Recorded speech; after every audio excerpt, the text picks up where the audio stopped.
through one issue, and then he disappeared. The Masked Mutant is the most evil comic book villain there is. His mere laugh could reduce his victims to giggling idiots. Look what the mutant's saying. I'm tracking each one of them. They'll never find me. I've thrown an invisibility curtain around my entire headquarters.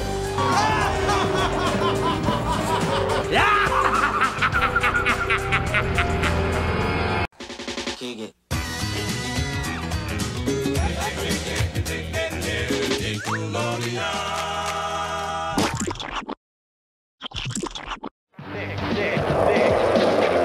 Welcome to Splat Attack, a 90s podcast honoring the slime-filled past. I'm your microwave comic book villain, Brett.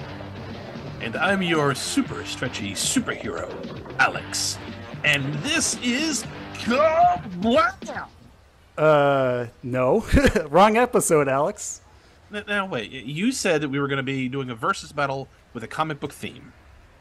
We are, but our Kablam episode is later this season. Oh.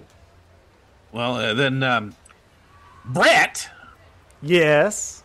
With all this talk of comics, heroes, and villains, what sort of action-packed adventures are we having today? We're actually going to be taking a deep dive into comic book world with a versus battle between Are You Afraid of the Dark's The Tale of the Ghastly Grinner and Goosebumps Attack of the Mutant, which are two highly requested episodes for our versus battles we've been having since the start of the podcast. Guys, a little help. What was that? Let me out. Oh, it sounds like it's, coming from inside my comic book here. I wonder what would happen if I turn to page 13. Open it. Let's see what happens. Oh my gosh. It's like he's popping out. Well, thanks for getting me out of there. Whoa, looks like it's our friend and fellow Nickelodeon fan, Zach. How are you, Zach? How are you doing today? Hey, guys, thanks for having me on. Hey, no problem. Thanks for being here. Now, before we get started, and I've had the great pleasure to be able to get to know Zach a little bit, and Brett has known Zach for quite a while.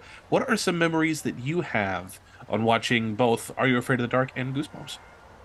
Well, as I mentioned previously before the recording, always watched Nickelodeon and Fox Kids. With Nickelodeon purposes, it was primarily Are You Afraid of the Dark, Doug, Real Monsters, Pete and Pete, such.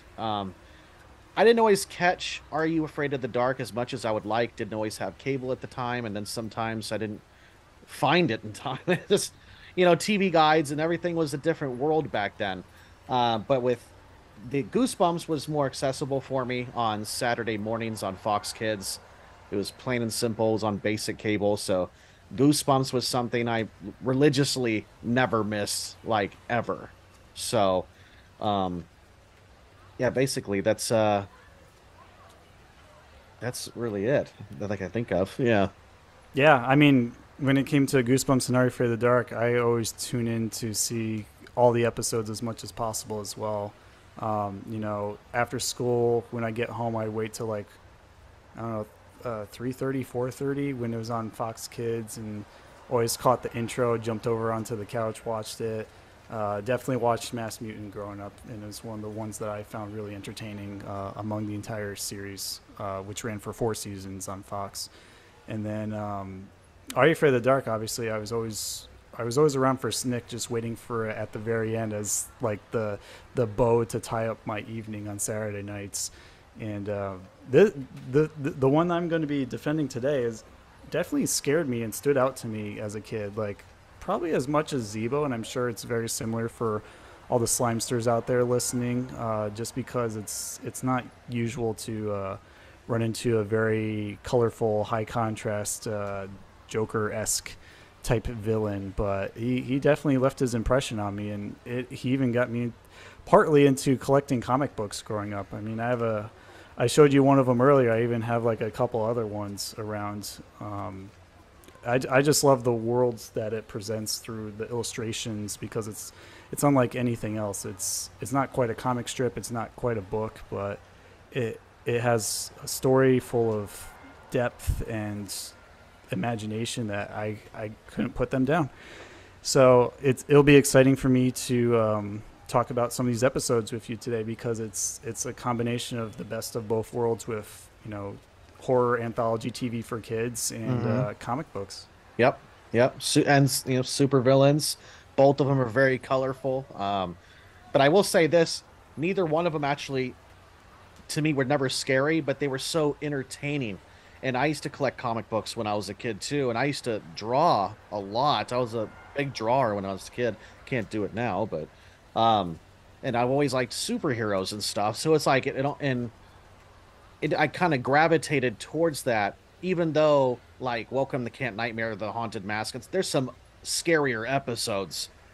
Same with Are You Afraid of the Dark? There's some creepier episodes, but I kind of gravitated towards these two more just because it was more personal for what I was doing growing up. So for sure, I mean, we would even find this weird. There was this huge building that was unmarked near the mall, and me and my friend would pretend we're Skipper Matthews and Wilson Clark, and we would ride our bikes and we would sneak into their underground garage and take the elevator up to the top floor, and like we would try to avoid the security cameras.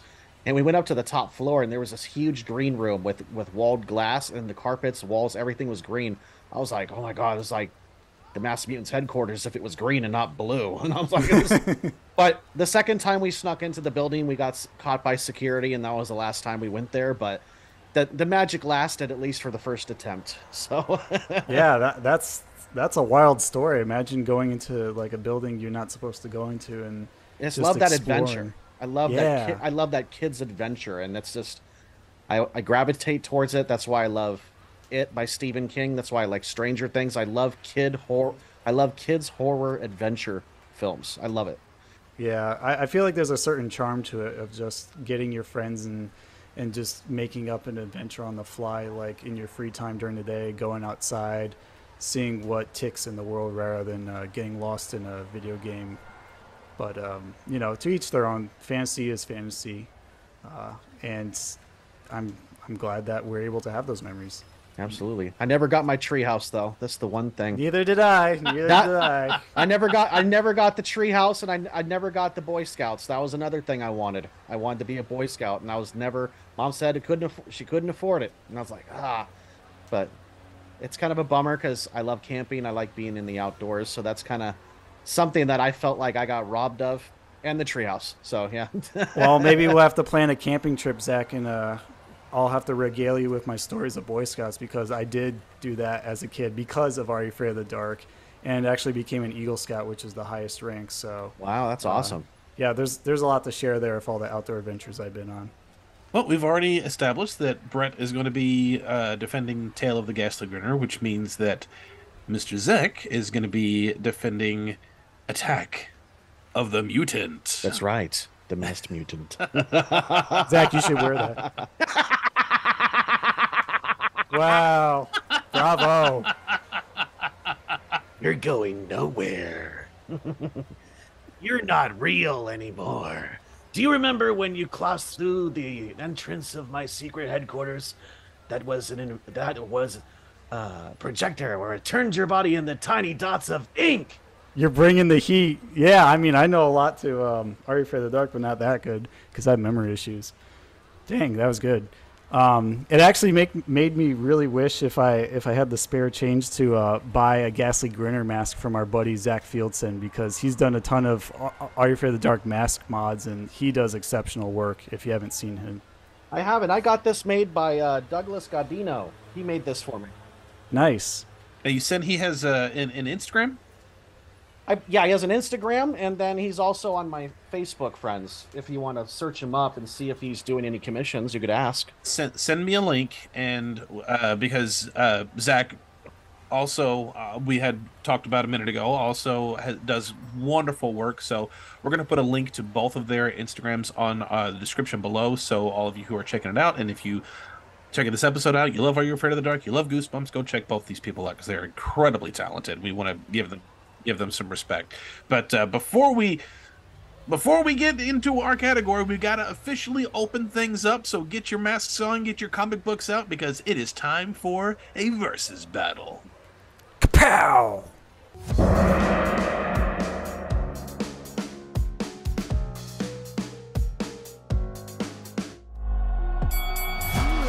Get ready to versus!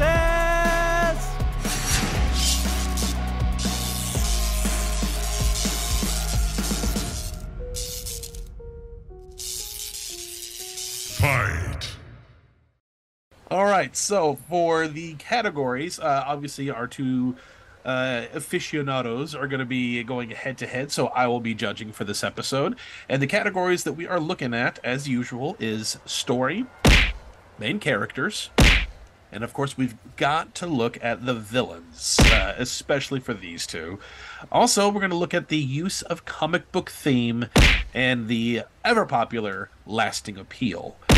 So before we get into the categories, Brett, do you have some episode info for us? Indeed I do. It wouldn't be a versus battle without it. So for Are You Afraid of the Dark's The Tale of the Ghastly Grinner, it is Season 4, Episode 9, and it was written by Ron Oliver and directed by Ron Oliver. It aired December 3rd, 1994. Goosebumps Attack of the Mutant. It's actually a two-part episode. Both parts here we have aired September 7th, 1996, back on Fox during the Fox Kids block.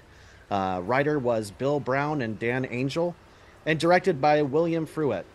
All right, well, let's get started with story, and we will start with the Ghastly Grinner. So, Brett, take it away and tell us about the story. Certainly. Alrighty, so for The Tale of the Ghastly Grinner, the episode opens at the Midnight Society's campsite, where Kiki attempts to start the fire. She jokingly grabs for Tucker's comic book to use as kindling, but he protests. Betty Ann arrives and takes the comic book, announcing she can use it for her story. Kiki gets the fire going, and Betty Ann begins.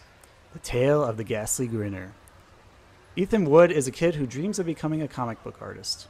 After submitting his work to publishers and receiving countless rejection letters, he receives an invitation to the grand opening of a new local comic shop. When he arrives at the store, he's greeted by Frankie, the owner, who insists on seeing some of his drawings.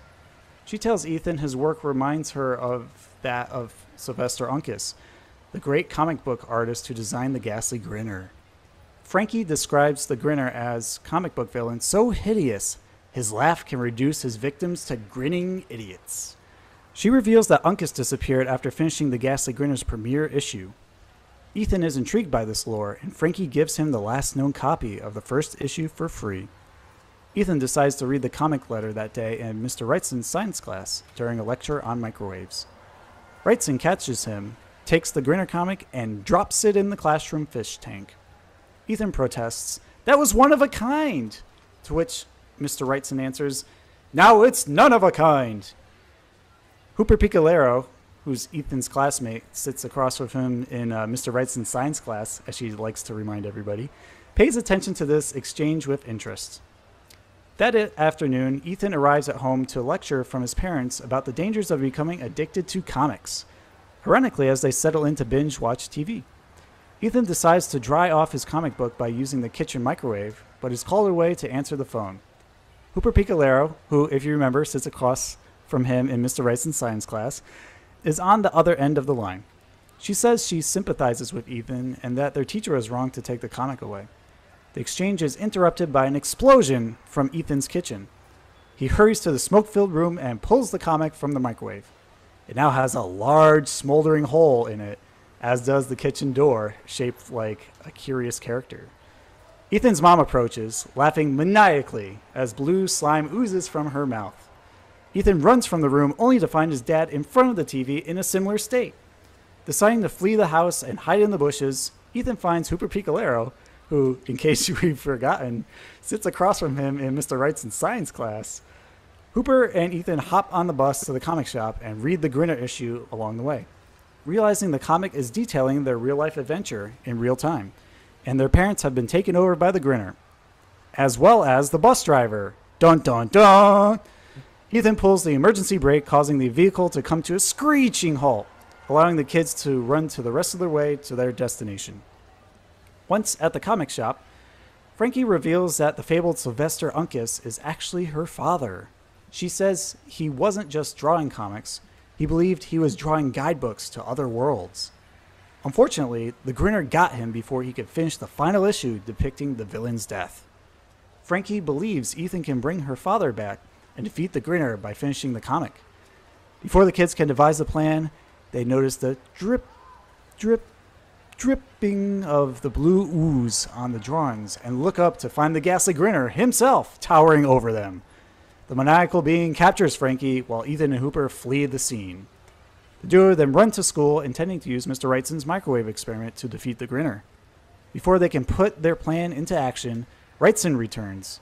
But so does the Grinner. Ethan attempts to start the microwave, but the Grinner persists, overtaking Wrightson and very nearly capturing Ethan. Hooper thinks quickly, plugs her ears to muffle the evil jester's laughter, then rushes to save Ethan. The kids race back to the comic book shop to seek shelter, where Ethan plans to hide until he finishes Uncas's illustrations. Hooper paces the floor as Ethan draws. At some point during the drawing montage, the Grinner has crept back into the store and positioned himself against the wall, unmoving with some of the other cardboard cutouts, in an attempt to blend with the decor. He grabs Hooper, but to his confusion, she doesn't appear to be affected by his evil laughter. Hooper explains in deadpan tone, I don't have much a sense of humor. Ethan finishes the comic and distracts the Grinner so that they are both pulled into his drawings. Hooper leaps through the pages as the story unfolds one panel at a time. Ethan finds Uncas and Frankie and attempts to microwave the Grinner within the comic. Just when Ethan believes he has defeated the foe, the Grinner returns in a final attempt to overpower Ethan. Hooper thinks on her feet and finds a large eraser in her pencil case reserved for big mistakes. She uses it to erase the Grinner from the paper. In another explosion, Ethan, Uncas, and Frankie reappear in the flesh, and the Ghastly Grinner is defeated. In the epilogue, Ethan autographs copies of his own graphic novels for the public. Betty Ann reveals in a voiceover that Uncas never drew another comic again, but Ethan finally made it into the comics. Gary declares the meeting of the Midnight Society closed and extinguishes the fire. Continued next issue, as Betty Ann would say. Such an iconic episode. Love it. Every moment. All right. Definitely Question good. for you, Brett, that I'm going to put you on the spot. Sure. Would this story work better as a two-parter, or does it work best as the breakneck pace that it is right now? That's a really good question. I've never really thought about it expanding into a two-parter. I would like some more backstory about the Grinner and more about like more issues and other people he's terrorized, and just to learn more depth and scope of his power, because I don't think we got much of that during the episode. A lot of it is just like reveal of the Grinner, run away from the Grinner, run away from the Grinner again, try to come up with a plan, and then see the plan unfold through the comics.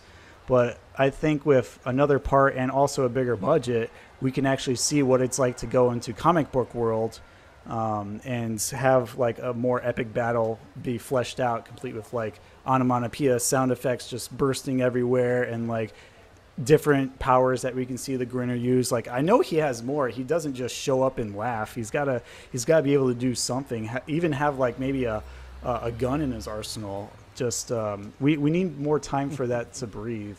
So I think as is right now, it's pretty good. Like, it has snappy pacing, really good, really tight editing to keep you invested in the episode. But if given the opportunity, because I know Are You Afraid of the Dark rarely does multi-parter episodes, I feel it would allow the Grinner to show more of his backgrounds and give us some more depth to like action sequences and backstory for our main character that we would like to see. Yeah, very solid. Zach, tell us about Attack of the Mutant. Gladly. Skipper is a kid who is obsessed with comic books, an addiction his dad doesn't approve of. In fact, no one in Skipper's life shares the same passion for comic books and superheroes until one day he meets a self-proclaimed comic book enthusiast named Libby while riding the bus. Skipper questions Libby's taste in comics, and the two of them engage in a friendly argument, which causes Skipper to miss his stop. When he gets off the bus, he notices a familiar building, but not one that he's seen in real life. Before him lies the masked mutants' secret headquarters, exactly as it is drawn in the comics.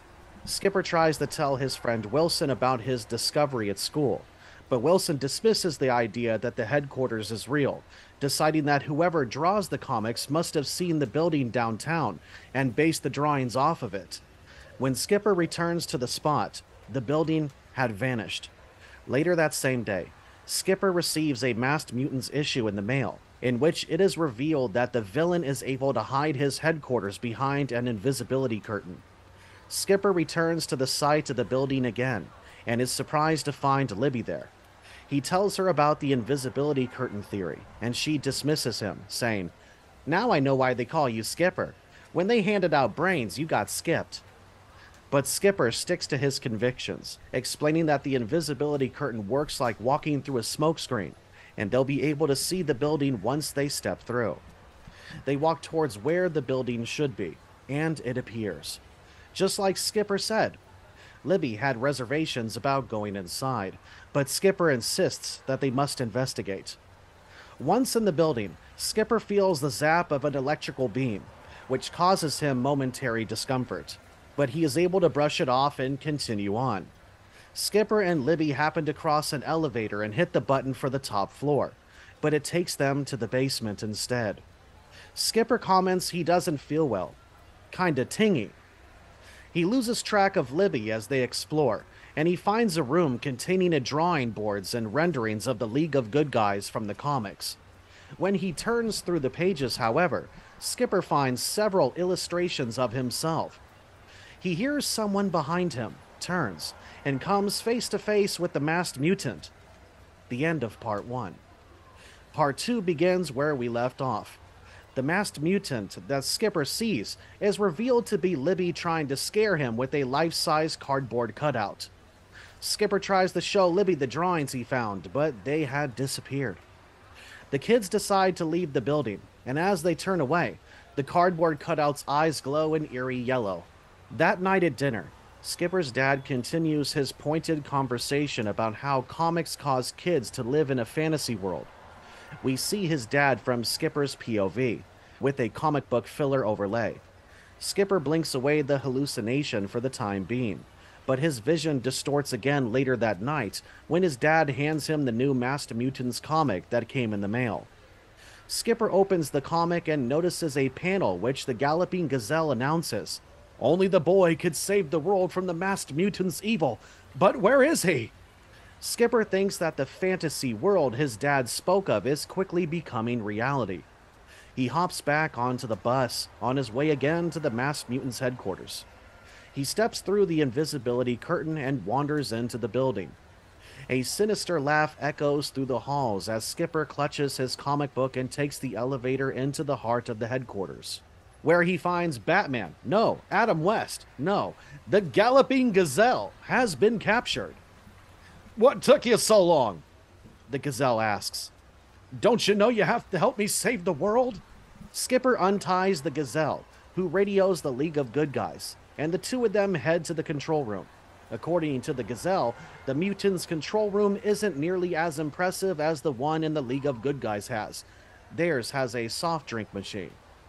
The Gazelle wants to wait for the mutant to appear so he could defeat him, so he sits down. Only his chair is actually the Masked Mutant in disguise. The Gazelle attempts to defeat the mutant in a literal whirlwind, but his efforts are ineffective. The mutant grabs for Skipper, and the Gazelle comments, "I'm too old for this superhero stuff. You're on your own, kid." Skipper attempts to distract the Masked Mutant, until their exchange is interrupted when Libby appears from the elevator. When Skipper turns his attention from Libby back to the mutant is gone. "He could be anything. He could even be me," Libby says. "There is no Libby. There never was," she continues. And the Masked Mutant takes his true form once again. The mutant reveals he saw Skipper on the bus and knew he wanted to turn him into a comic book character, since good characters are hard to find. Skipper protests that he's real and not a fictional character. But the mutant reveals that the beam of light that Skipper encountered his first time in the building was a scanner that transformed him into tiny dots of ink. Thinking on his feet, Skipper lies to the Masked Mutant, saying he's not Skipper, he's the colossal Elastic Boy. And there's only one way to destroy Elastic Boy, with sulfuric acid. The mutant responds by transforming himself into acid, hoping to destroy Skipper in the process. But once the mutant turns into a liquid, he's dead. He melts into the floor, leaving Skipper to laugh in victory. The next day, a comic comes in the mail, but Skipper is unusually disinterested. His mom approaches him, concerned. She notices he has ink on his hand, and she tries to help him scrub it off. Skipper pulls away and walks into the other room, but his mom is still holding his hand.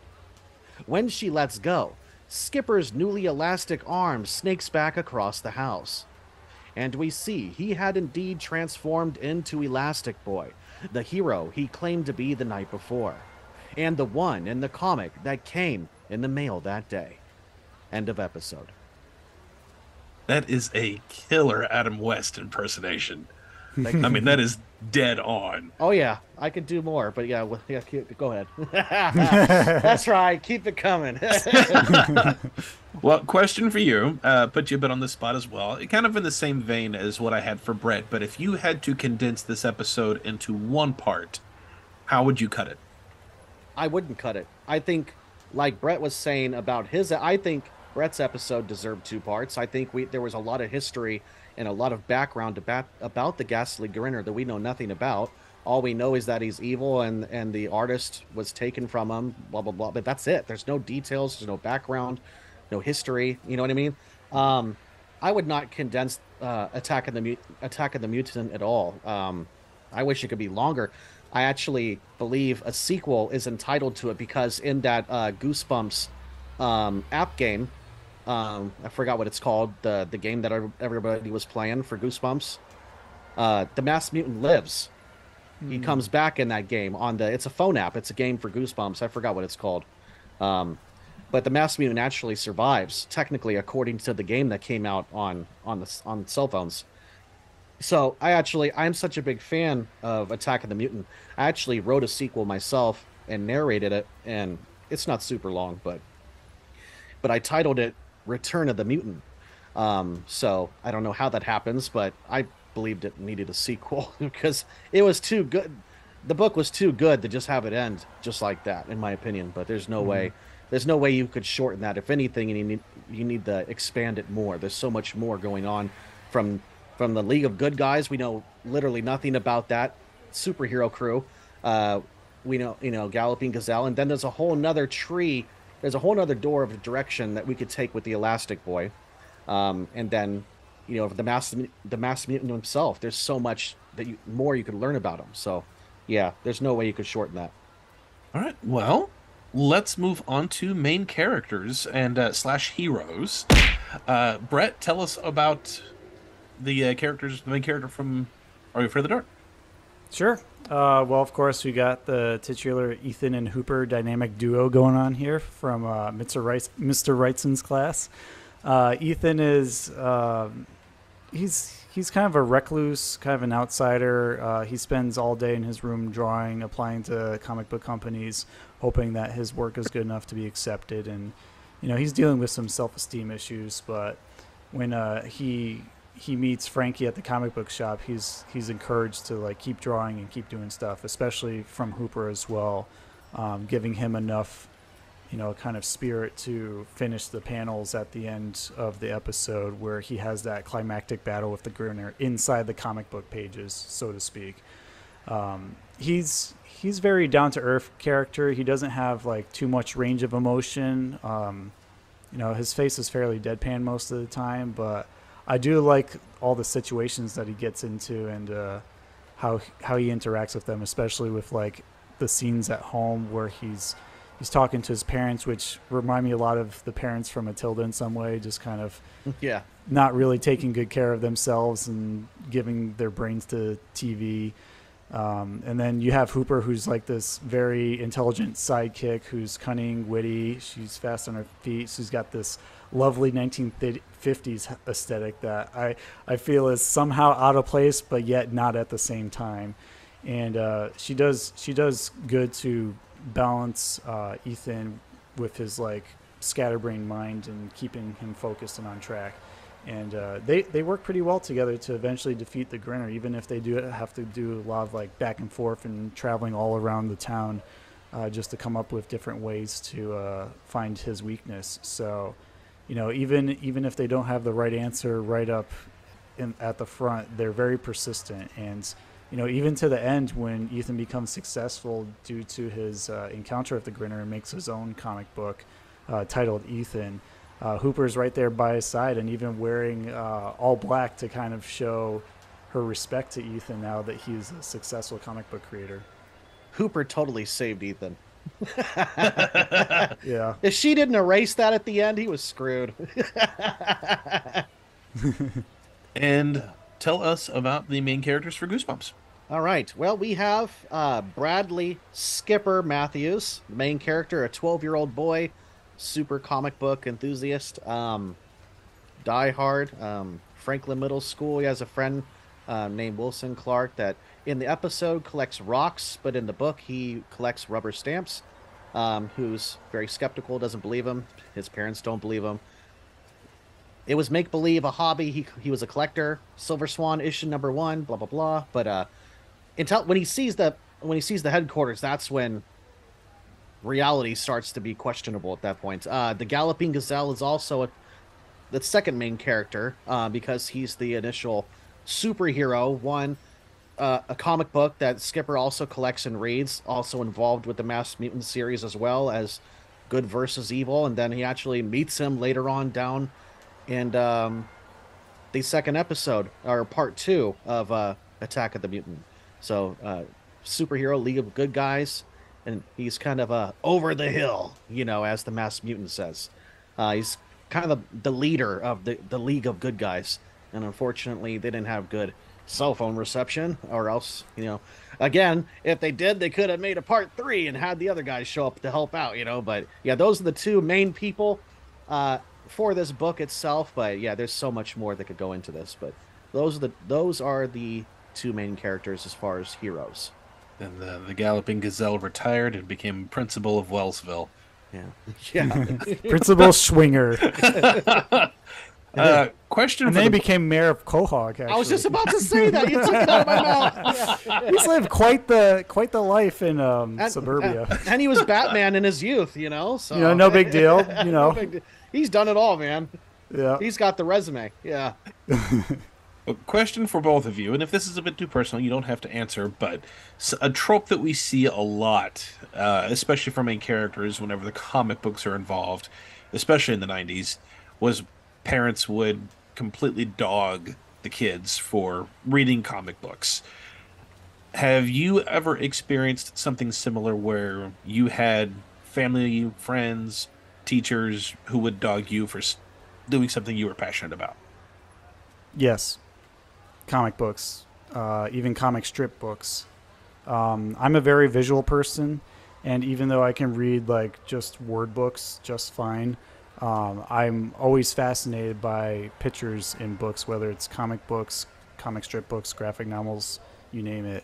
And it really helps me engage with the story in addition to just having that space to admire all the art. And that's part of the reason why I got into Goosebumps books, because Tim Jacobus, what an artistic legend. I love all those covers, especially for Attack of the Mutant, with that action pose of the mutant coming forth from his secret lair with the wild fence and the hazy dusk atmospheric color. It's beautiful. You can't get that from words alone. And in elementary school, I used to get my Goosebumps books taken away from me because I would just get lost staring into them, and other books too, like the Garfield comic strip books I would get from book fairs and the library. So I didn't always feel understood that I liked these types of books, but it helped me appreciate them so much more because it painted a whole world through its visuals that I could understand so much better than that words could not do on their own. I don't remember the teachers ever messing with me, but I know in elementary school, probably until I was 13, I never went anywhere without a Goosebumps book in my hand. I mean, even in the bathroom, I had it with me. I never let it down. And when I finished one, I grabbed another one. I was very biased. I judged everything based off the cover. And we would, in second grade, I think, we were trading them like cards. We were trading books. Like, I'll trade this for that. We would trade them, and it was straight up Goosebumps Central when it came to the books. And I just fell in love with Attack of the Mutants cover because it just had a Batman vibe to it. Even on the cover says he's no superhero, he's a supervillain. And then, even though the top level, where the Mass Mutant battles the Galloping Gazelle and all that good stuff, it's actually on the 46th story, if I'm not mistaken. But the book and the episode, there's not 46 stories there. They're missing a few. They're missing a few levels, but and it's supposed to be pink, not blue. But in general, I had that book. I was reading it at night, and then when I wasn't reading the books, I had the audio tapes. I was listening to those all the time at nighttime on my little boombox by my bed. So I was hardcore Goosebumps, and I watched Are You Afraid of the Dark as much as I could when I could. Loved both, but I think Goosebumps was just more accessible for me. But for sure, yeah. No, I don't remember the teachers messing with us. I don't remember. I mean, they would tell us to put it away, but I don't remember them ever taking the books from me. I would raise hell if they tried to do that. Never had one take away from you and then put it in the aquarium? No, and then put it in the microwave and see if the mutant comes back. Yeah. Right? Who would have thought? Or you can bring other Goosebumps books to life after you get them wet and put them in the microwave. A boy can dream. Yeah. While you were saying that, it actually reminds me of this time where I got like a good stack of my Goosebumps 2000s books taken away from me in 5th grade. Like, there's a period where I was just so obsessed with them in 5th grade, and my teacher was relatively strict about breaking the rules.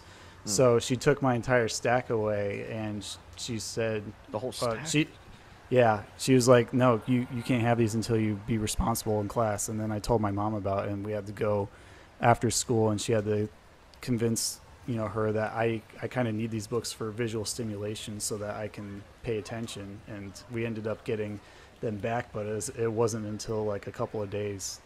So it felt like a piece of me was taken away when that happened, but at least I recovered them. And then, full circle, I mentioned in previous Are You Afraid of the Dark versus Goosebumps episodes we've done on this podcast that one of my friends, her name is Catherine, she grew up with me in my hometown, and she became an elementary school teacher. And out of the goodness of my own heart, when I reconnected with her, I donated my entire collection to her class because she didn't have any books.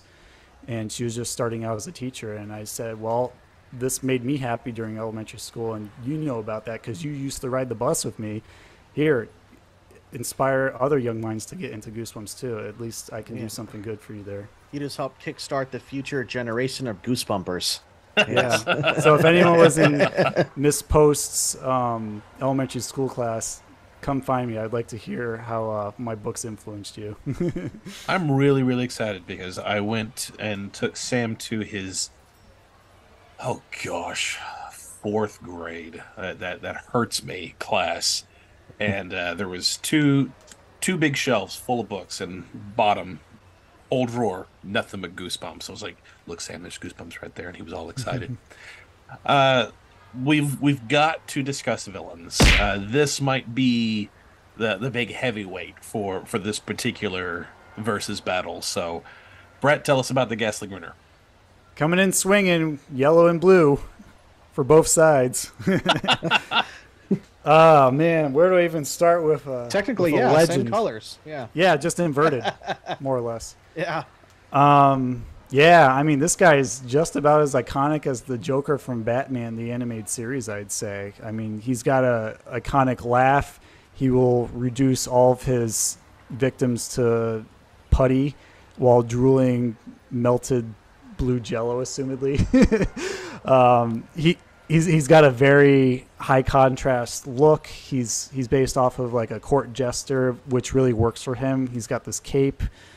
He's got massive amounts of wrinkles on his face. Like, he must be really laughing nonstop to really etch those into his forehead and smile lines and whatnot. But it works for him, and he's just got that kind of off-kilter look on his face where if you cross his path, you're in deep trouble. Like, kind of like a serial killer looks at someone and he enjoys murdering people. He's just going to approach you once he's got your ice locked in and, going in for the kill, as he did with, Frankie and the parents and even the bus driver, which freaked me out. I don't know too much about his powers other than his ability to just render anyone he touches into an idiot. If they hear him laughing, he makes them into an idiot. Yeah. Yeah, pretty much. I want to see more of his powers, but he just runs around turning people into laughing, drooling idiots. Don't really know how else to describe it. I mean, he was created by Sylvester Uncas, which I guess you can make a comparison to Jack Kirby, who's one of the great superhero comic book illustrators of the 1950s and 60s. So I guess there's kind of some built-in lore there, but I don't know what else to say about him. All you need to know is in his look and how he affects the people he touches. Tell us about the mutant. I will. Sylvester Uncas has nothing on Jimmy Steranko, though. Throwing it out there, says this is a versus. We gotta keep punching. Hey, Adrian. Yeah. Yo, Adrian. Hey. So, Mass Mutant / Libby. Libby is the mutant, just disguised. He is a shapeshifter. He can shapeshift into anything solid by moving his molecules around. Based off the episode, it almost seems like he could teleport from place to place too, while changing his shape as well. Because one minute he's over here, next thing you know, Libby's coming out from the elevator. And how'd that happen? He must have teleported somehow. But he's built. He looks pretty ripped to me. He's cunning. He's an evil villain. You could tell he's been doing this for a very long time. He wants to take over the world. The simple fact that he can't get caught and that he could shapeshift into anything, from that giant octopus squid from the comic book, from the TV show. He could transform himself into anyone or anything, from creature, dinosaur, someone like Arnold Schwarzenegger or something. Like, he could become anything he wants to be as long as it's not liquid, which is how he met his demise when Skipper tricked him because he wasn't paying attention. But physically, and just knowing that he has so much great power, he is the ultimate villain. And in regards to the Ghastly Grinner, are we doing the versus thing here? Mm-hmm. Okay. A good set of earmuffs, or just like Hooper had, she put some Kleenex in her ears. He ain't gonna hear the laughter. It ain't gonna faze him. He's gonna kick his A. There's just not. I mean, he can laugh all he wants, but if he can't hear nothing, he's swinging, and the clown's going down like a bobblehead out of a Jack in the Box. So, and he could shapeshift, and each swing could be a different monster or person that he wants. I don't know. The Ghastly Grinner is it's spooky, but I think he's not on the level that the mutant's on. You could argue that, but also once you know the Mass Mutant's weakness, you can easily trick him to turn to anything that could be a liquid state. True, but he won't fall for the same thing twice. So if he does live somehow past the first book with Skipper, because according to that app on the video game, he does. I don't think he's going to make that mistake. If he does, then yeah, the Grinner could eventually win if he's able to somehow able to make him turn himself, because he can't make him turn. The Mass Mutant has to turn himself into a liquid. So unless you can't trick him or force him to do that, which he won't, there's no way to beat him. He's just got too much going for him. He's got too much on his resume. I just don't think the clown can hack it. I kind of want to see the Mass Mutant now just be reduced to a drooling idiot with blue goo. That'd be a great sticker. Yeah, like some sort of crossover, or a picture of half and half, a half Grinner, half Mutant picture. That'd be cool. Yeah, that'd be the really Mass cool. Grinner. Yeah. All right, well, let's move on to comic book theme. Brad, take it away. I mean, this thing is oozing comic book theme from start to finish. It feels, yeah. You see what I did there? I mean, it's about comics. It's about a comic book artist who's trying to become a famous comic book artist and getting rejected. The location takes place predominantly at a comic book store. You got various comic book characters and comic books being mentioned by Frankie when Ethan first, interacts with Ethan. You've got, Ethan drawing comic book panels on Bristol board, which is the stuff that comic book artists draw on before it's scanned into comic book paper.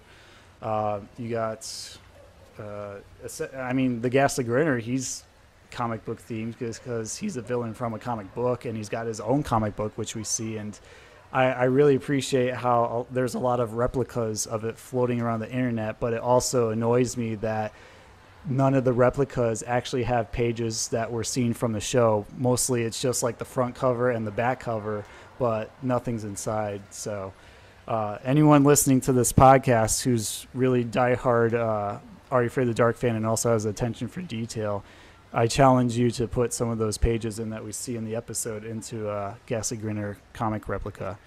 Other than that, you also have the transitions in between scenes where it's playing like a weird guitar chord, like kind of Mystery Science Theater 3000 style, with the panels of the characters to kind of help separate things and give the feel that you're living in a comic book, at least by 90s standards.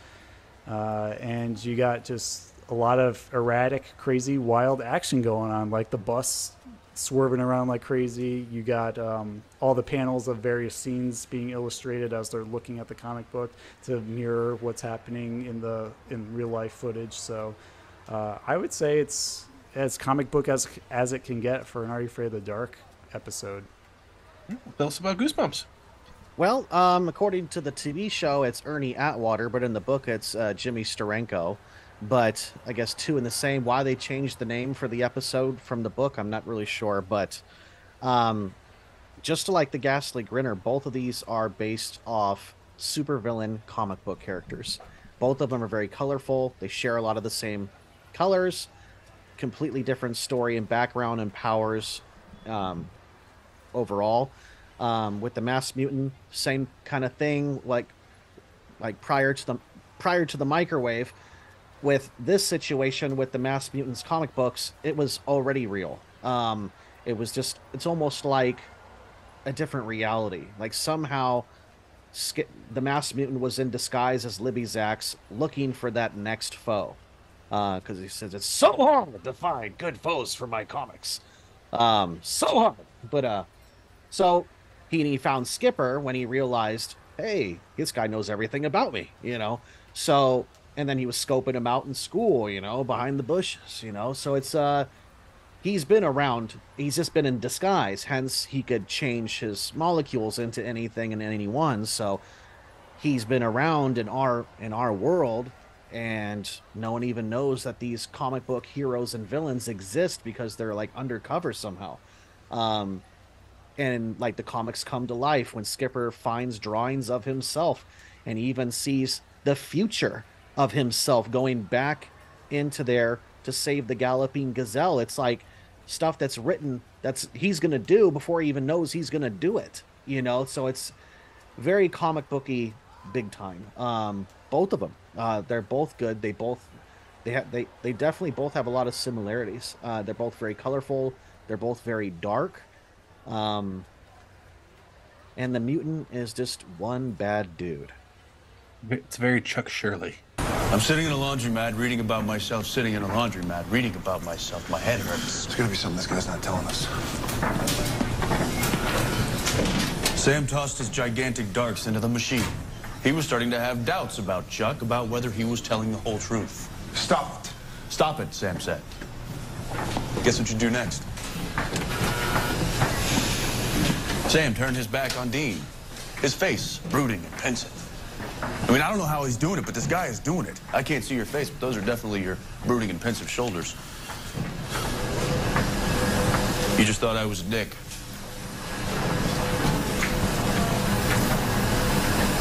That's good. All right, well, let's finish up with lasting appeal. So, Brett, tell us about Are You Afraid of the Dark? Yeah, I mean, the show itself is pretty lasting. Still, new fans are finding it even today. And come on, it's the Ghastly Grinner. He's one of two of the most iconic poster boys of the entire show. You know, it's usually him and Zebo that come into conversation for anybody whenever Are You Afraid of the Dark is mentioned. And I think it's just due to his design and his like personality that really stick into people's minds. You know, you got the laugh, you got the high contrast colors, you've got the ridiculous premise of him reducing, you know, people's brains to mush. It's just a fun-looking, villainous, evil character, and that really resonates with people. And sometimes you don't need something complicated to have it stick in, you know, the minds of '90s kids, and you can still recall it even after all these days. I mean, even when I did my book Scary Tales, and even like the stickers, like I've been showing pre-episode, I just can't get enough of drawing him. It's just a really fun character design, like this jester that's going on a rampage from who knows where he originated. And I think because there's so much mystery shrouding him, it leaves a lot open for opportunity for people to expand upon, you know, his background, his abilities, story. You know, heck, I've even seen people make action figures as masks of the Ghastly Grinner, as we've seen before. So, you know, go anywhere on Instagram or other social media pages, type in Ghastly Grinner, you're going to see oodles and oodles of stuff just made as tribute to him, even though he's not that like deep of a villain, but he's still beloved by the Are You Afraid of the Dark community. He just gave up the whole verses right there, but go ahead. Gave it up? What do you mean? You just admitted that he's not that tough. No, he doesn't have a deep personality, but he's well beloved. Okay. Gotcha. Yeah, we don't know much about him and his origins, but Yet. Everyone knows who the Ghastly Grinner is, even if you haven't even watched Are You Afraid of the Dark. True, he's just that ubiquitous. He's the Slappy of Goosebumps. Yes. Realistically. Yeah, he is. Yeah. Absolutely. I mean, are you finished up? Yeah, I'm done. Okay, I was going to say, both yours and mine, I would love, it will never happen, but I would love to see a theatrical rated R version of both of these in theaters. Like that would kind of be like Freddy versus Jason, but Grinner versus Mutant. I would like to see each of them have their own movie first, but yeah, that would be nice to have a Freddy versus Jason style as well. But I would love to see more about the Grinner and more about the Mutant and the League of Good Guys. Just in general, there's so much. There's a whole other world of you could make a trilogy of each one of these. I feel like we're wasting too much of our public money on Marvel reboots and remakes, and not enough on I'm over this. those. Yeah, there's so much '90s. Awesomeness that they're just ignoring, that's being backshelved. You know, like superheroes that people don't even really care about, like the Blue Beetle. Who the hell's that? You know, I don't even know who that is. Right? I mean, I know I'm not the only one, but I'm like, who cares? Beetleborgs. I know what that is, but I don't know big bad Beetleborgs. I don't know what Blue Beetle is. I'm like, I'm that red one, you know. No, there was a Blue Beetle and Big Bad Beetleborgs though in the first season. But I'm just saying, it's like, instead of doing that, why don't they figure out who owns the rights, you know, to some of these stuff and actually make something legit from the '90s that everybody knows about? Because when Hollywood is running out of when they ran out of ideas years ago. Yeah, and the problem is they won't give money to the people who have the ideas like us. Yeah, but yeah, as far as the lasting appeal, ladies and gentlemen, Adam West. That's right, a superhero. Beware evil, for I have a cometh. But yeah, for sure, Adam West. He is a icon beyond belief. We've already talked about all the other stuff he's done in his past. Rest in peace. But he's the perfect superhero you couldn't have picked anybody else for the Galloping Gazelle. Even when I was a kid, I knew it was Adam West from watching Batman. Bam! You know, like I knew who Adam West was. So when I saw him in a superhero outfit and as the Galloping Gazelle, I'm like, that's freaking Adam West. That's awesome. You know, I knew who he was, and he was he did such a good job. In the book, the Galloping Gazelle was a wussy. Just in general, he totally messed everything up at the end. In the TV show, he wasn't even circling around the masked mutant like creating a whirlwind tornado like it says in the book when he gets tripped. In the TV show, he's just running in circles around the room, not even by the mutant. So that was kind of corny for me. But, again, it's low budget. But can't be that low. You had Adam West on there. So they spent it all on him. I was like, he wasn't cheap. But he left a 12-year-old boy to defend the world, because he figures he's too old for the superhero stuff. But, yeah, I mean, he was the icon of it for sure. And actually, the guy who played the masked mutant was the city worker contractor with the yellow hard hat from Welcome to Deadhouse episode, if you remember that. The masked mutant actually plays the character of the skinny construction worker that says, "I want to eat him." He has like a hard hat on. Yeah, that's him. So he's been in more than one episode on Goosebumps. That's the only other one I could think of at the top of my head. But yeah, Adam West for sure. I mean, absolutely. All right. Well, all of the arguments have been submitted, and I'm going to ponder over this for just a moment. So while I think about which one is going to take the whole comic home, we're going to take a quick commercial break and see what's going on in the world of Splat Attack, as well as what's going on in Zek's Nick of the Woods, and we will be right back.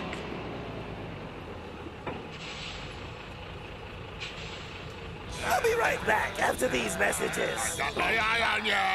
Thank you for tuning in to this episode of Versus Battle. And before we get to our villainous conclusion, please hit the like button, subscribe, and hit that notification bell on YouTube. And if you're listening on a podcast app, please leave us a review. It's not a very villainous thing. It's a very heroic thing to do these very simple actions for us. They help others to find us and helps YouTube keep using that algorithm that it absolutely loves to use. Thank you so much for all of your support. You guys are awesome.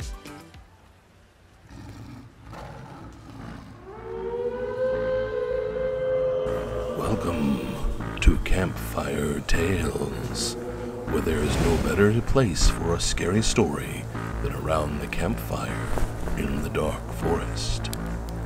Email your scary story to ZachBabyTV@gmail.com.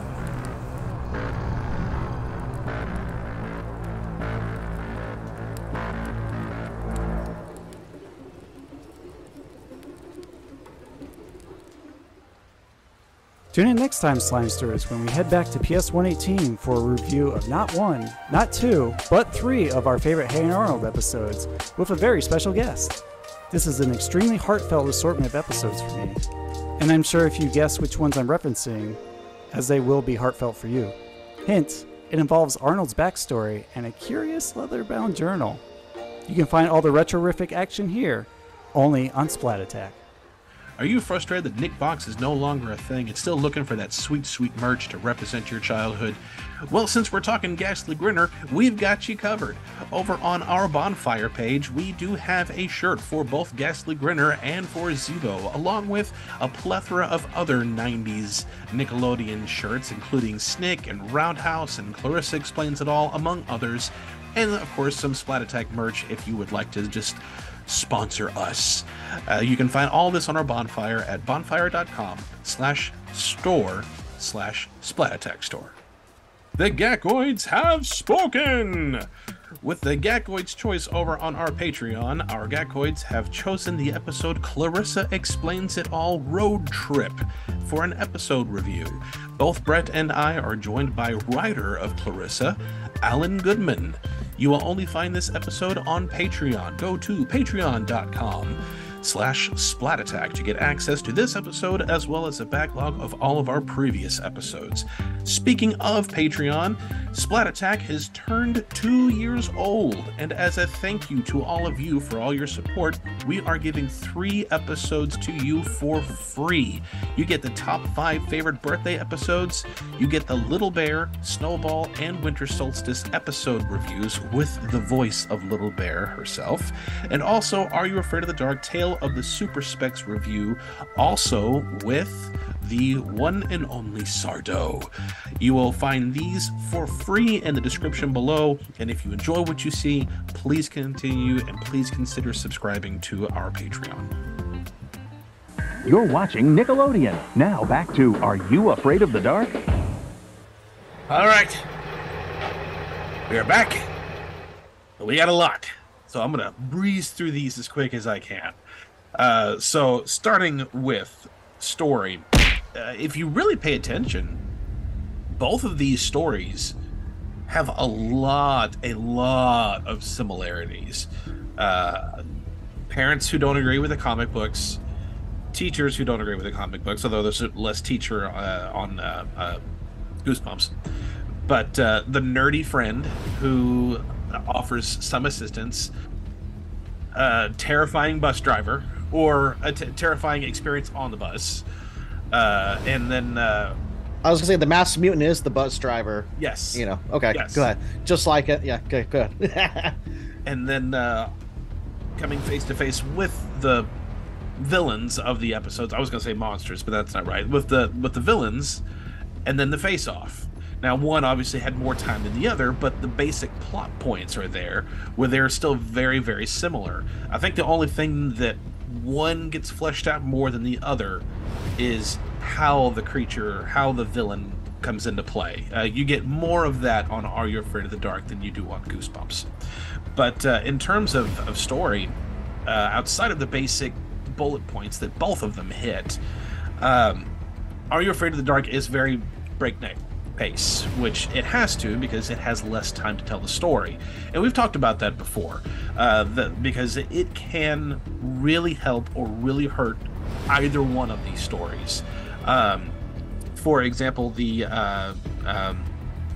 Horrorland, Day at Horrorland. Part 1 was really solid, and then part 2 was just really silly. The extra screen time really didn't help it very much, but it really helped with Are You Afraid of the Dark's episodes, for the most part, because they have to be very concise. This one, I felt really padded, or really crammed everything in, and it really did need more room to breathe. It had a great introduction for the character. It had great introduction for our main characters. Mm-hmm. The kid had a freaking pinball in his bedroom. Yeah, I saw that. Is that cool? and you have these parents? Your parents are not making that much money. And clearly this kid's not making much money either because no one's hiring him. And first of all, what kid is going to be... Anyway, trying to submit... That would have killed that art set. Right? But after you got that good setup, and then you got the Ghastly Grinner put in, everything was so fast. And it was also very repetitive. Where it was Ghastly Grinner shows up, run away. Ghastly Grinner shows up, run away. Ghastly Grinner shows up, run away. But the time span between each segment was too long. Why is the Ghastly Grinner taking so long to attack again? And well, I'll get to that whenever I get to main characters in a minute. But whereas Goosebumps, a lot of times that second story or that second part really slows things down or takes a complete shift and doesn't work. And something that we've always said is Are You Afraid of the Dark is often very serious. Very seldom is it goofy and silly, at least intentionally. And Goosebumps is usually far more campy and silly, which is a big reason why within the 90s demographic, now Are You Afraid of the Dark is often considered the better orchestrated show. But whenever you're doing comic book villains and comic book things, it's a perfect wheelhouse for Goosebumps because it's already got that camp going for it anyway. Then you throw Adam West in there, and of course it's going to help out anyway. But the camp really wasn't in that first half. It wasn't in part 1. They played it mostly very serious. And then part 2, then you got the campy factor because now you got the villain who's there the whole time, and you've also got Adam West. But we didn't get the cool setup for the masked mutant. He just kind of shows up. How he shows up, I don't know. But we've also got the two main characters, the main character with his nerd friend, but his nerd friend is making a whole lot more sense with some of the things that could possibly be going on, whereas not so much the case over on Are You Afraid of the Dark? But then you've also got more time at the end for that big conflict between the hero and the villain, and you actually get to see very clearly what the villain's abilities are. They make it very clear very fast that he's a shapeshifter and that he's a teleporter, whereas Ghastly Grinner, the only thing that we're told is with a single laugh he can melt your brain, essentially become a mindless goon. But that's all. We do see that he has a bit of super strength because he picked up the girl from Frankie. Frankie with one hand, and even and the picked principal. up Yeah. and then also held the one girl up by her pigtails. But it's not clear fully what his capabilities are, and also you don't get a proper ending on Are You Afraid of the Dark because it's the cop out. Yeah, they didn't really explain how he got destroyed. It's just comic book sheets. And even the comic book sheets, there's like one comic panel that was used like 3 times in a row during their quick montage of seeing the different things. And that's not as cool. I understand budget and I understand time, but that's also why, I mean, if you can do part 2 of Cutter's Treasure, you could have done a part 2 of this one, and it really needed it. And I think for that reason, just because it was such a rushed ending and kind of a cop-out ending, and not as clear as to what Ghastly Grinner could do, whereas it was very clear what Masked Mutant could do, for story, I'm going with Goosebumps. Characters. There are things about both of these characters I like and dislike. I really was not a big fan of Ethan, but I think a big part of that is less to do with the character arc and the character personalities, and more just the child performer, because he was kind of bland. His performance was kind of bland, but also so was Goosebumps. He was pretty bland too for the most part. But whereas Goosebumps, I'm sorry, not Goosebumps, Are You Afraid of the Dark? I like the idea of a kid wanting to be an amazing artist. And I've been there before. Whenever I'm trying to draw something and I know what I'm capable of, but I'm not happy with it, but everyone else is going, man, I can't even draw a stick figure. Because I know Brett's been there before. Where, too many times. As an artist, you're very particular and you're very judgmental of your own work, but other people see your artwork and think it's amazing.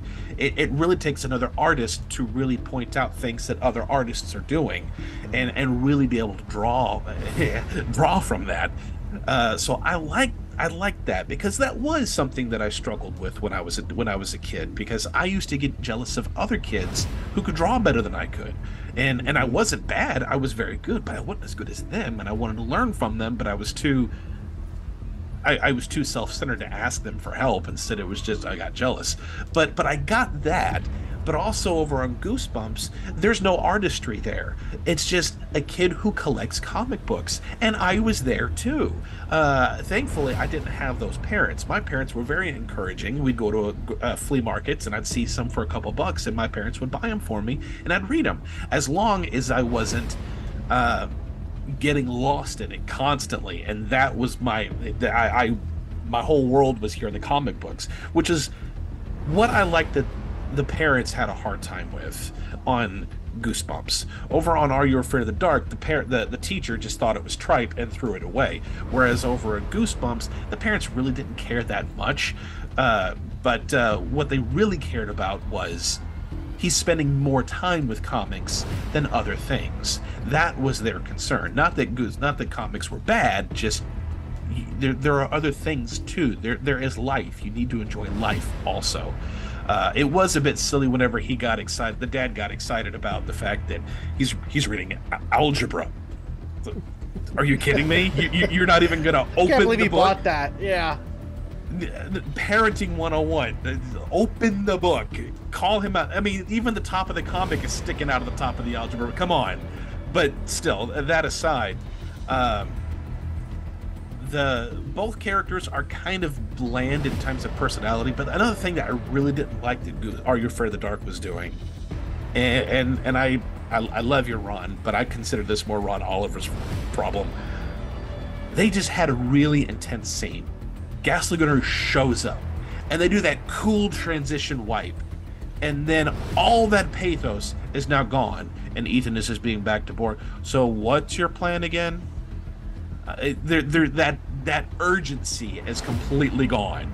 I hate that about my own episode too. It's an abrupt shift, and I wish they just went further with it. They could have kept that energy going and then and escalated slightly, but that's not a character thing. That's just a performance thing. But I did want to point that out. That's not going to hurt the character at all. But I really like that there's two different spectrums. There's one that's very much about the artistry, and one that's about wanting the collecting and pointing out the tiny little details like a comic book fan would. And there's very much artist and fan. They are two very different aspects, but two very pivotal things whenever you're talking about comic books. So I can't really differentiate. I can't give one side one or the other over this, because they both are very good. They're cut from the same cloth, but they're very much two sides of the same coin. So for main character, I'm giving it to both Are You Afraid of the Dark and Goosebumps. Villains, gosh, that's another one.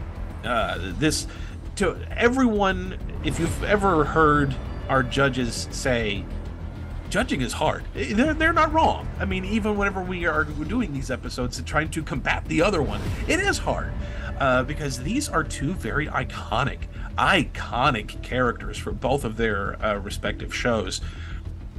I know that we said that Ghastly Grinner is very much like the Slappy of Goosebumps, but I mean, so is Zebo, and so is the Crimson Clown, and so is the Nosferatu and Dr. Vink, and I mean, there's so many iconic looking characters for Are You Afraid of the Dark. There's not as many iconic looks for Goosebumps. You have Slappy, and you have the Masked Mutant. Those are really the two that I immediately think of when I think of Goosebumps. But for Ghastly Grinner, you've got that menacing look. I'm not intimidated by the look of Masked Mutant. Whenever I was a kid, I was very, and I've said it before, I was a very frightful kid. I could not watch Are You Afraid of the Dark. I could absolutely watch Goosebumps.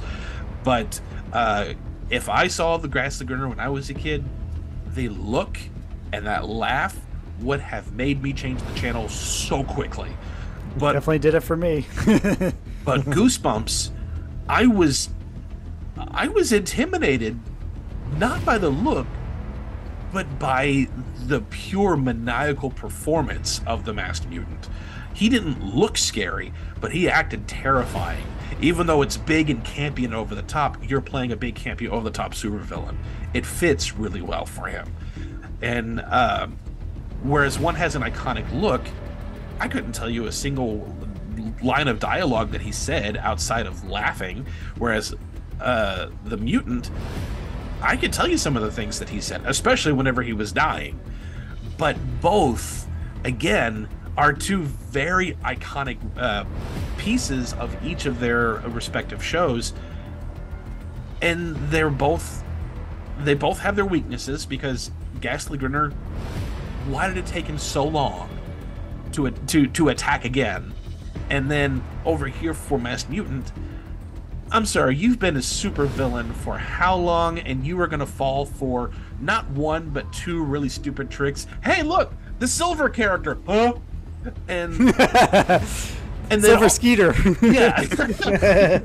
And then also being tricked into turning into liquid when you know that kills you. Now, I know that you had pointed out the game, but whenever we were kids, we didn't have that. To our knowledge, this was the end of that character for a very long time. Mm-hmm. So this was the character's death for most of our childhood, and for that to be the way that you go out is kind of it's a dumpy move. I almost rushed, or somewhat. Yes. Yeah, it's just Yeah. So they both have their iconic looks, their iconic performances, and their kind of stupid moments too. So again, there's not one that goes over the other. So again, a tie for both villains for Are You Afraid of the Dark and Goosebumps. May I interject real quick? Yeah, go ahead. Because you said there weren't many memorable quotes from Ghastly Grinner. Even though we're not doing that as a category, I do remember a few, such as, "John, I'm making pizza waffles. Do you want any?" Because it made me think, well, what's a pizza waffle? Is it like a bagel bite but bigger, or for breakfast? And then, of course, there's also, "Now who could use a good laugh?" when he like turns around after, mushifying Mr. Wrightson's brain. And then, "What's the matter, kid? Don't like to laugh or don't have a sense of humor?" And Hooper's like, "Sorry, no," while she's just hanging there by her pigtails. So there's a few good quotes there. They're just kind of hard to notice with all the action going on. And that was another thing that really bugged me too. Just going back to the characters, was how she constantly introduced herself. I get it. It's a comedic trope, but this character quite literally never left his side at a certain point, and then they cut to a scene and she's there again, and then she introduces herself again and he cuts her off again. It's like, no, you could do that maybe for meeting the comic store owner. Yes, I'm this character, I sit next to him and blah blah blah, and then he could cut her off there. But anyway, it's a very nitpicky thing. Use of comic book theme. Holy crap. Again, two very same Kool-Aid, different flavor. Because for one, you have the comic, very much what it's like to find comics as a kid. You have the comic book store, you have the comic artist, you got the, even at the end, getting to see the comic book artist and have him autograph stuff. Even though it's kind of a cliche ending, it's a kid's show. It's not, who cares? But you have all those aspects of reality in there. And then also over on Goosebumps, you had the comic book fans who meticulous over tiny little details. And then also you have getting the comic books in the mail. That's how we used to get our comics, outside of trading and checking them out from the library, or going and getting them at secondhand stores at places. But for the long time, that's how we got our comics, was in the mail. And I had completely forgotten that that's how we got them until I watched this episode. I was like, oh yeah, we used to get them that way. It was a subscription thing.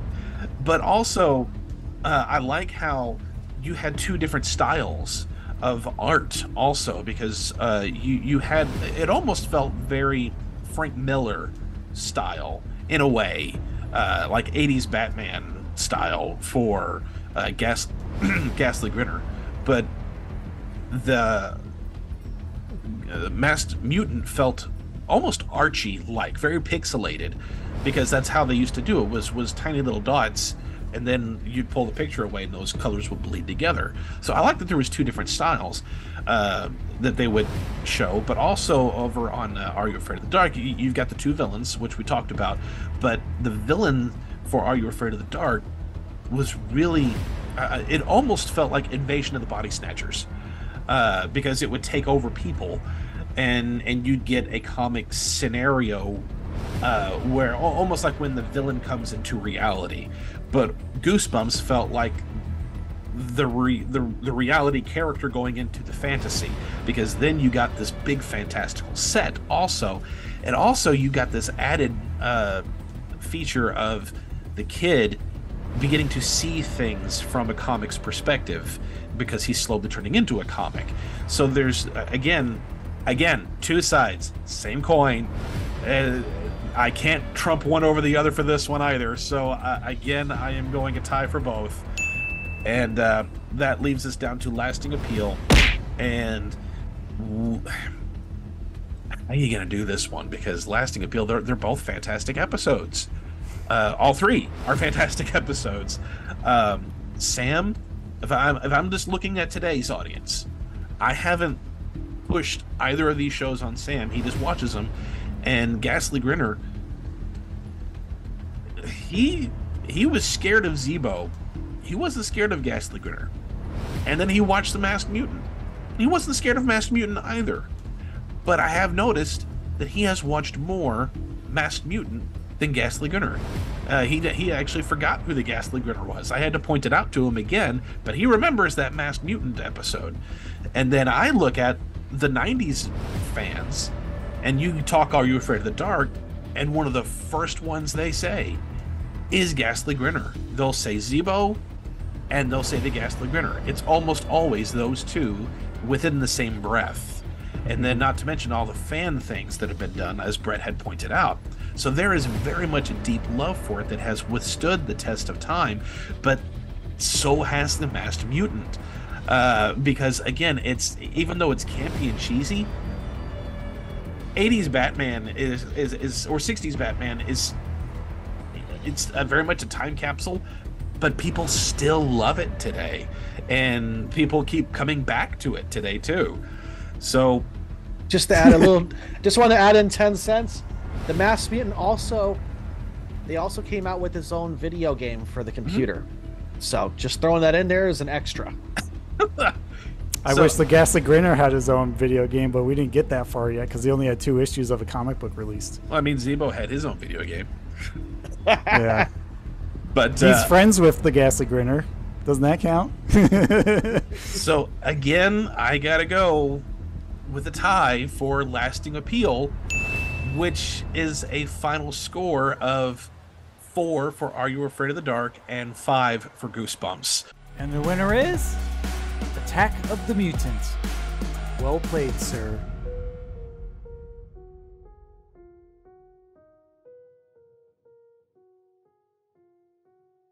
Impressive. So, congratulations. Congratulations, Zach. Yes. Aha! Superhero. Well, I see. I have a problem because I love both episodes. They I love are both. great, though. I love Yeah, both. I love them. both shows, but the Masked Mutant has always been my boy. Like, and you were saying as far as icons for Goosebumps, you forgot to say the Haunted Mask. Yes. Yes. That's what I was trying to lip sync there. But the Masked Mutant was always my favorite book. I've read it more than once. And then I wrote a sequel to it and narrated a creepypasta on my channel for it. There's just something about it. I know it's not scary. It never did scare me. It's entertaining. It's comic book nerdness. Even as a kid, I wasn't scared of it, but I freaking loved it. Like there was other episodes that were scary. It wasn't about that for me. It was something else, you know? So it's always been my thing. So when I had to choose one, I was like, God, this is hard because I like both, but if I'm going to judge it based off like fanboy, I have to go to the Goosebumps side for the Mutant. So, Which is fair. It's got more going for it overall. Question for you, Alex, just because it popped into my head and I'm kind of curious. Since there is another shapeshifter in Are You Afraid of the Dark, I'm wondering how he would fare against the Masked Mutant in a shapeshifter off.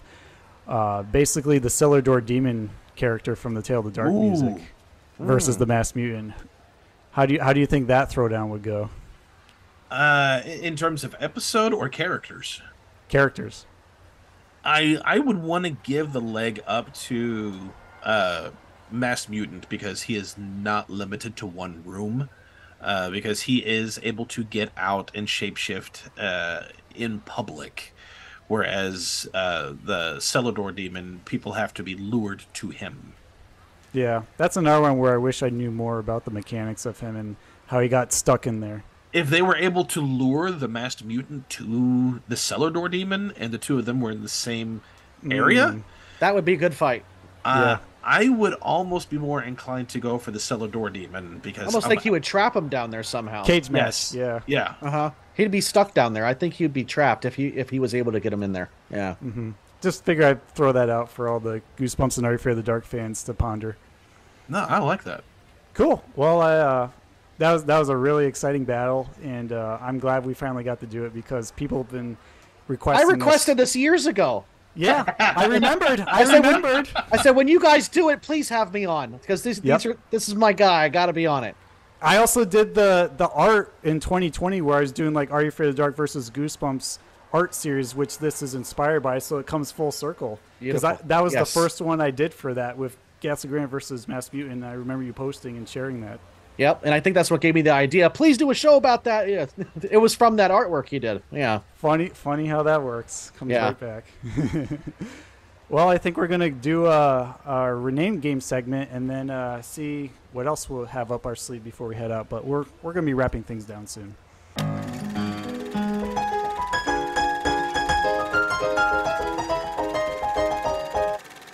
Alrighty, so for a rename game, obviously for those who tune into our Versus battles, you know how this works because it's exclusive to Versus episodes on our podcast. So basically, if we're going to rename either of these episodes, what would you choose and why? It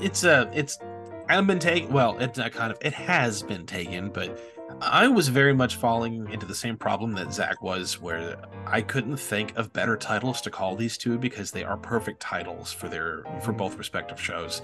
But as I guess you could consider this a runner-up category for, or a runner-up titles, alternate titles, because I don't think any of us are going to come up with anything better than Ghastly Grinner and Mass Mutant.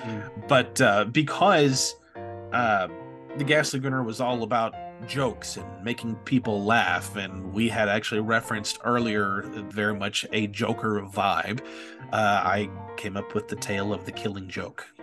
Ooh, I like that. Really feels sinister. Zach, what would you like to rename the Tale of the Ghastly Grinner? I thought about that all day and could not come up with something better for either one of them. Tale of Colgate. You're right, yeah. The Tale of the Joker's Revenge.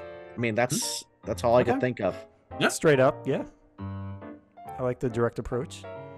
And then for me, I'm going to go with the Tale of the Joker's Wild because I really like the whole Jester Joker vibe it's got going for it. And I feel like if he had some sort of like X-Men Gambit powers with cards, he'd be pretty good with that, with trapping his victims, in addition to making them idiots. So I just like the wordplay of it too. I think maybe we've been doing one too many wild card segments lately, so it's been on my mind.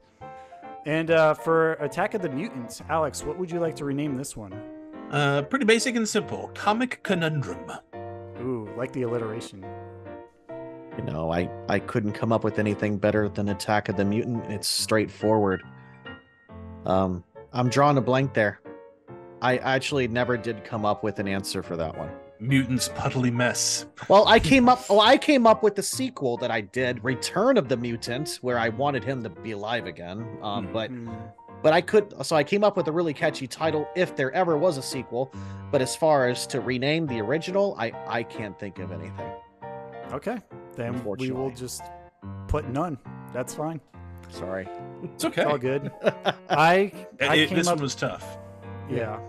Both of them got the GG and the Mass Mutant going on, so it tells you what it's about. But for me, I really liked the journey of Skipper as he was kind of uncovering what was going on with, his whole world being turned into a comic book world thanks to the Mass Mutant luring him to his lair. So I'm going to go with Skipper's Comic Book Caper because it very much felt like a mystery adventure to me. Cool. So those are our titles, and we will post them on Instagram after this episode has been released, and everyone can vote on there to see which one they prefer the most.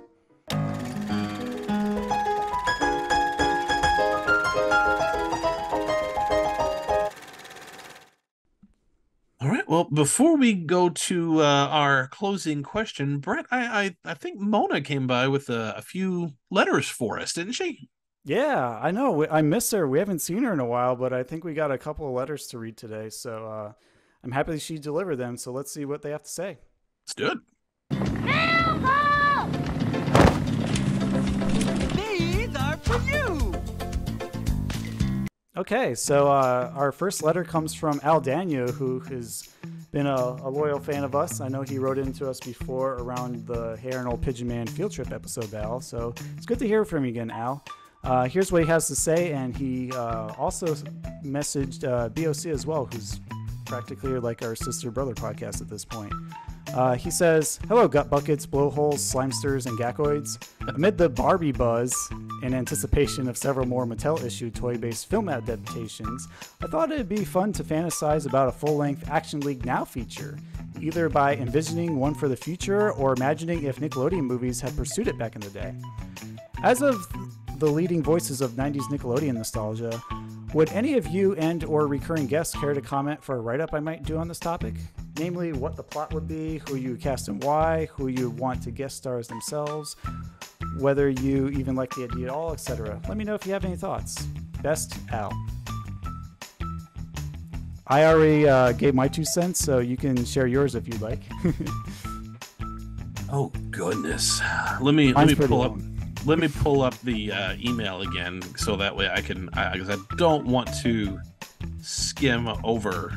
I want to, because it's a fantastic question. I love the idea. I love the idea of Action League Now feature length. It almost feels like a more child version of Team America, which I am all for. Let's see, what were your questions? Would any of you or your recurring guests care to comment on a write-up I might do?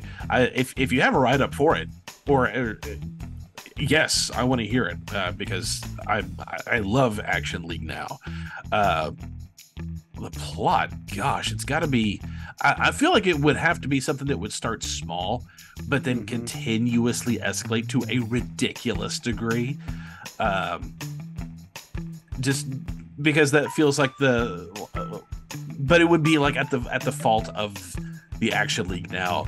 Like, they might thwart whatever the main villain is doing, what the mayor is doing, but in doing so, they've accidentally set off events to have something bigger go off, and then they've got to go take care of that. But whenever they finish that, they've started something else that makes and it keeps going.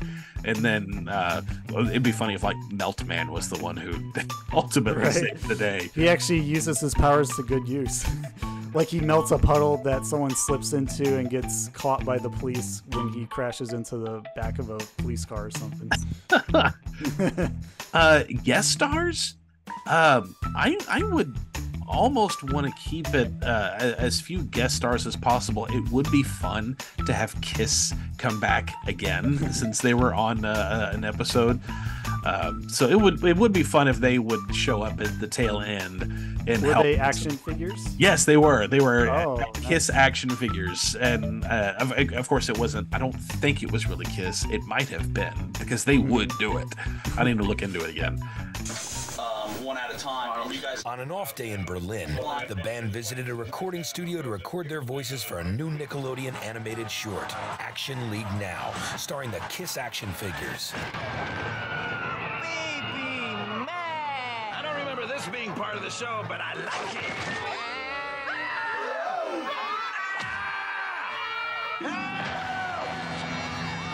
Oh no! It's teasing! Is this the final stop on the Kiss tour? Will the loudest band in the land be silenced forever? Not if I can help it.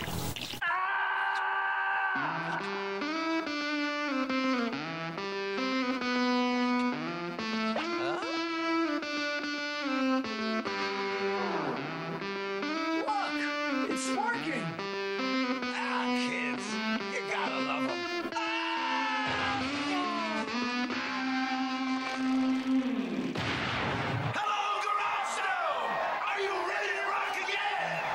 But I think it's a great idea, and I'd love to explore this idea more. Definitely. And Slimesters, if you're listening to this, share with us your own responses to Al too. We're curious what you have to say about it, because it's a really good question. I for some reason I'm thinking of Robot Chicken now. Like, I would love to see like Action League Now Robot Chicken crossover of some sort, like that nerdy guy that they always reuse, or some of the other action figures that are more prominent, or even like action figures of Nickelodeon parodies, like action figure Phil Moore getting in on the action with Action League Now. I mean, the possibilities are endless there. But I would want to keep it stop motion. I wouldn't want to make a live action adaptation. That's far less fun. Yeah, no CGI either. Keep it practical with the actual action figures. Mm-hmm. And over in my end of the comic book panel, my very dear friend Eric Stranger, who I've referenced in our season 4 overview, he is the host of the Ghost of Thor radio show, and I had me on as a guest there once. He is oftentimes sharing our episodes. Almost every time we post an episode, he is sharing it. So he's a big advocate for our show, and I will say that he is a bit on the outs for most of our content because he was not allowed to watch a lot of Nickelodeon shows, but he loves the We'll Be Right Backs and he loved the Meg Reacts because we were outside of Nickelodeon realm for most of that, and he resonated with a lot of that. But every once in a while he would tune in, and he sent me this very wonderful message, and I know that he had said this mostly directed toward me, but I've also heard many of these same comments directed towards Brett, so I am taking this as this is also in effect for both Brett and myself, because we've heard others tell us this as well. So with that being said, this is what Eric had to say in a comment that he allowed me to share with all of you. He said, I genuinely appreciate your content. You have a calming presence with your voice. You do everything with a smile. It feels like a labor of love. You actually provide family-friendly entertainment that kids will probably find interesting without directly catering to them. You speak with fondness and appreciation for your memories. You provide a platform for people who are looking for a place to share their experience. There are thousands more reasons that I could give you. The long and short of it is that you have created a great product, something that brings value and enriches people's lives. Keep up the good work. I appreciate you using the group to promote the show. It makes the whole page look better. And then in parentheses, I'm a big fan of the slime, LOL. Thank you so much, Eric, for writing into us. That means a lot to us, coming from you with your heartfelt words and recognizing that we're just doing this as two guys with a couple of friends who help us write notes and edit, and hoping it'll become something bigger than ourselves in the coming years as we keep pursuing it. So as long as we keep rallying support one by one, fan by fan, we'll definitely do great things to help preserve and honor the slime-filled past as we set out to do. So thank you for that, and keep spreading the word to everyone else who would probably enjoy our content. Yes, thank you very much, Eric. I truly appreciate you. Okay, so that was a great versus, guys. Any final thoughts before we head out today? This was a super tough one. I think this may be the toughest one that I have had to be a part of yet. Both of these are great episodes, and I really also appreciate that Goosebumps is going just about toe-to-toe with Are You Afraid of the Dark, more so than what people would initially think whenever we start to really look at the different parts to it. But also a big thank you to Zach for coming out and being a part of this episode and suggesting it and for defending for it. And it's been great. I mean, we followed each other. And for winning it. And we've been following each other on social media for a while, and it's finally actually nice to get to talk with you. So absolutely, thank you. Yeah, I've been waiting for this one for a long time. Like you said, it's pretty crazy how well they evened out. One being Goosebumps and Are You Afraid of the Dark actually being so toe-to-toe. When Are You Afraid of the Dark was known for a little bit older of an audience, like preteen compared to, 5 to 11-year-olds, for Goosebumps on the younger side, for it to be able to hold its own towards an Are You Afraid of the Dark episode in general is a win. And even if the Mutant lost today, just knowing that it stood toe-to-toe on so many of the different categories that we discussed tonight is an achievement in itself, just because Goosebumps was a younger era show. So yes, very much. Yeah. It was excellent. I love this. This was fun. Well, we're glad that we could have you here, especially reconnecting after many years of kind of floating around in the internet and just talking about what we love most. We all of us love both of these TV series, regardless of. I still watch them.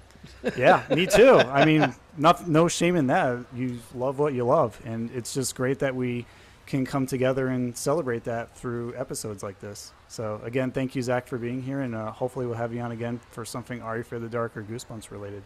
Sounds great. Alrighty, here's our closing question for all you Slimesters. What are some of your favorite 90s Nickelodeon supervillains you'd like to see go head-to-head in the ring? Write to us via email at splatattack2021@gmail.com or DM us on Instagram at splatattackpodcast. You can also subscribe to our YouTube channel at splatattackpodcast, or just interact with us wherever you find us on social media. Until then, Alex, will you drain the slime tank for us, please? My science teacher threw my comic collection in the fish tank, so I gotta go dry them with my microwave. Aye, go, Captain. Be careful. You don't want to blow a fuse.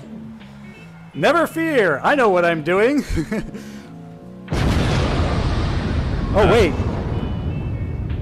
Brett? Yeah? Brett, did your house just explode? There's a big smoldering hole outside my door, and I just moved in here. Oh my gosh. Don't tell anyone. I'll get it fixed in the morning. Bye. Everybody.